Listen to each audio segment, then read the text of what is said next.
Dear students, आज हम अब कहाँ दूसरे के दुख से दुखी होने वाले पाठ के विषय में पढ़ेंगे, जिसके लेखक निदा फाजली जी हैं।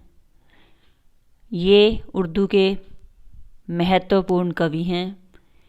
उनका जन्म 12 अक्टूबर 1938 को दिल्ली में हुआ था।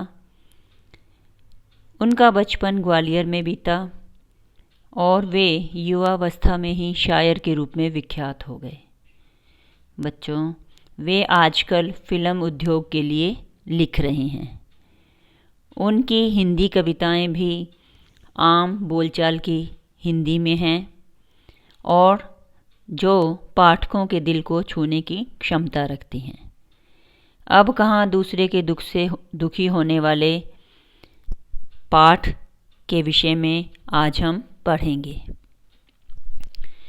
लेखक के मन में सभी जीव जंतुओं के प्रति दया भावना है।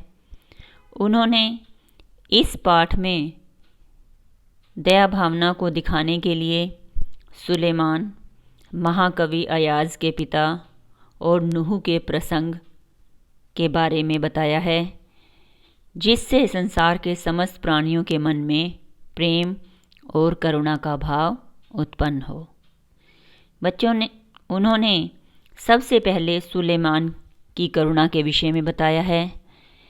बाइबल के सोलोमन को कुरान में सुलेमान कहा जाता है।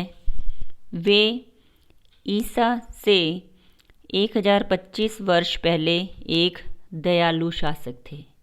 वे पशु पक्षियों की भाषा को जानते थे और उनका बहुत ध्यान रखते थे। एक बार वे अपने लश्कर यानी कि सेना के साथ कहीं जा रहे थे। वे घोड़ों पर सवार थे। उनके घोड़ों के पैरों की आवाज़ को सुनकर उस रास्ते में जो चींटियों के घर थे, उनमें रहने वाली चींटियां बहुत परेशान हो गई। वे डर गई। तब सुलेमान ने उन्हें धैर्य देकर कहा, घबराओ नहीं, सुलेमान को खुदा ने सबका रखवाला बनाया है। मैं आपको कोई भी कष्ट नहीं होने दूंगा। फिर उन्होंने महाकवि अयाज के पिता और च्योंटे का प्रसंग बताया है। महाकवि अयाज ने अपनी आत्मकथा में लिखा है कि एक बार उनके पिता कुएं से नहाकर लौट रहे थे। जैसे ही वो अपने घर आए, महाकवि अयाज की माता ने उन्हें भोजन परोसा।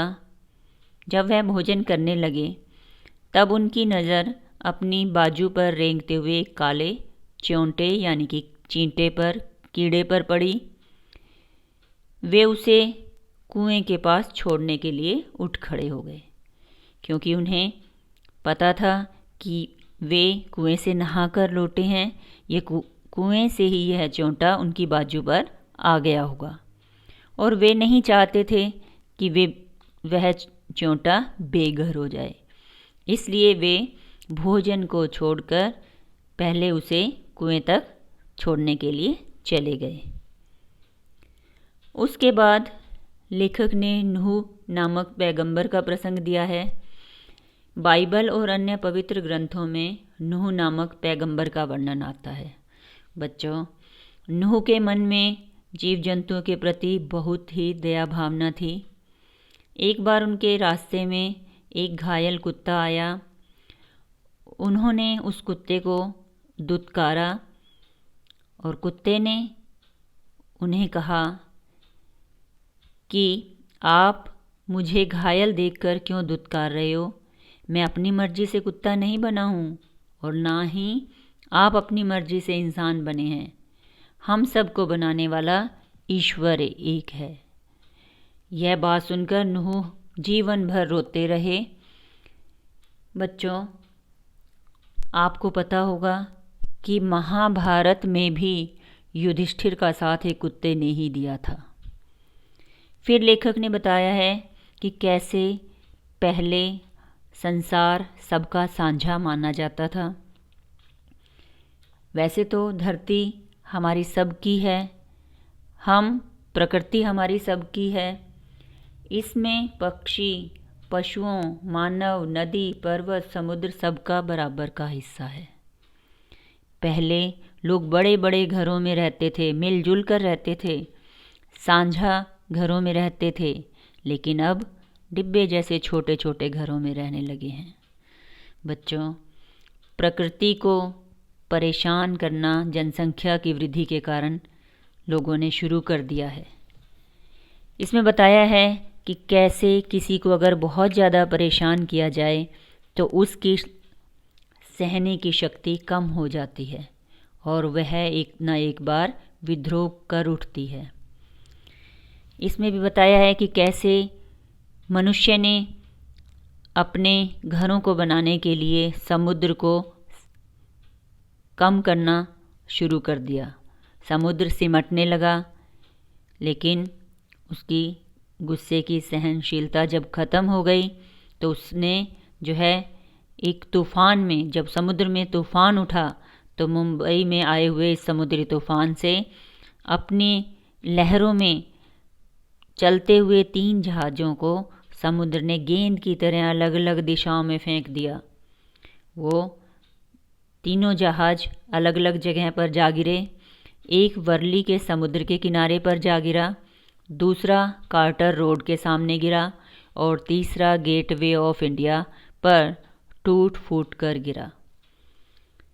इसके बाद उन्होंने अपनी माता के विषय में बताया है। लेखक ने बताया है कि उनकी माताजी का जीवों के प्रति बहुत प्रेम था। उनकी माताजी शाम के समय पेड़ के पत्तों को तोड़ने के लिए मना करती थी। वे कहती थी कि दिया बत्ती के समय फूल नहीं तोड़ने चाहिए, समुद्र को, कबूतरों को प्रणाम करना चाहिए, मुर्गा जो कि सबको जगाता है उसे परेशान नहीं करना चाहिए। फिर उन्होंने एक प्रसंग बताया है कि किस प्रकार उनकी माता का जीवों के प्रति प्रेम प्रदर्शित होता है। लेखक ने बताया है कि वो बचपन में ग्वालियर में रहते थे। उनके मकान में 2 रोशनदान थे। उनमें एक कबूतर के जोड़े ने अपना घोंसला बना लिया। उनके 2 अंडे थे। एक बार एक बिल्ली ने कबूतर के 2 अंडों में से एक अंडा तोड़ दिया। लेखक की माँ ने दूसरे अंडे को बचाने की कोशिश की, परंतु वो अंडा भी उनके हाथों से गिरकर टूट गया। कबूतर परेशान हो गए और वो इसी परेशानी में फड़फड़ाने लगे। ये सब देखकर लेखक की माँ रोने लगी और वो बहुत रोई। उन्होंने पूरा दिन रोज़ा रखा और रोते रोते वो खुदा से माफ़ी मांगती रही। फिर उन्होंने बताया है कि आज का जीवन संवेदनहीन हो गया है। आज लोगों में संवेदनाएं कम हो गई हैं। अपना ही उदाहरण उन्होंने दिया है ये दिखाने के लिए कि जब वो ग्वालियर में थे तब कैसा माहौल था, फिर जब वो ग्वालियर से मुंबई में रहने के लिए आ गए तब कितना परिवर्तन आ चुका था। लेखक ने बताया है कि उनका घर वर्सोवा में है, जहाँ पहले कभी दूर दूर तक जंगल थे, पेड़ थे, पक्षी थे, जानवर थे, लेकिन अब बड़े बड़े घर, बिल्डिंग बनने के कारण कितने ही परिंदों, पक्षियों के घर छिन गए हैं। कुछ शहर छोड़ छोड़ कर कहीं चले गए हैं और 2 कबूतरों ने लेखक के फ्लैट में एक घोंसला बना लिया।